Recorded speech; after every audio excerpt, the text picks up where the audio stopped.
Hello, Breitling. I love Breitling. Repping, eh? But I don't like some of the things that Breitling does, including this. When you're spending upwards to £10,000, you think this is just an absolute joke, don't you?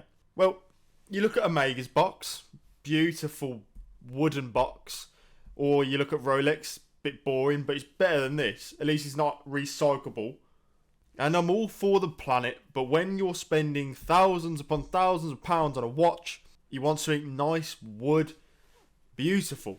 But no, you get this from Breitling. But just picture the scene, right? You're walking into the boutique, you see all these beautiful watches, think, oh, £8,000 maybe? That's a lot of money. I hope that comes in a nice box. And they whack this out. Now you're left with this. It's got a nice holder, which is nice and soft for your cards and everything like that. So there you go. They're out the way.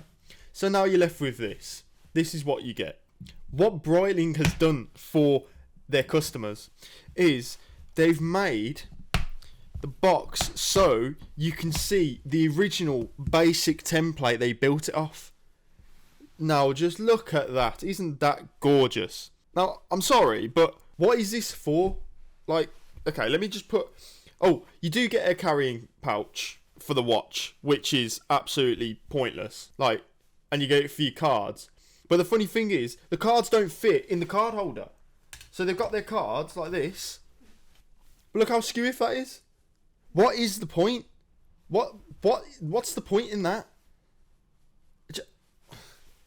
And then, right, you can put your watch in there, but you'll damage it anyway because it's folded up so much. So that's not a good idea. If you put your watch on here,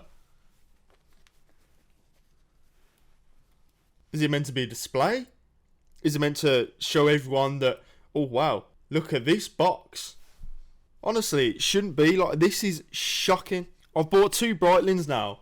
The Top Time Triumph and the Top Time Mustang. And every time they've bought this piece of shit out, I'm like, oh, come on. But the thing is, with this exact watch, you can get the cardboard and leather box. The big one. But no, I get this. What? Now, the watch box should be something special. And I know it's upcycled from pet bottles, but I'm sorry, I'm not buying pet bottles, I'm buying a fucking watch. Now, when you close it up, Breitling wants their customers to do is recycle this again. Who recycles a watch box? You want to put the watch box on display, you want to show, you know, look at me, I bought a watch. But I think this one needs to just sit in a drawer and rot.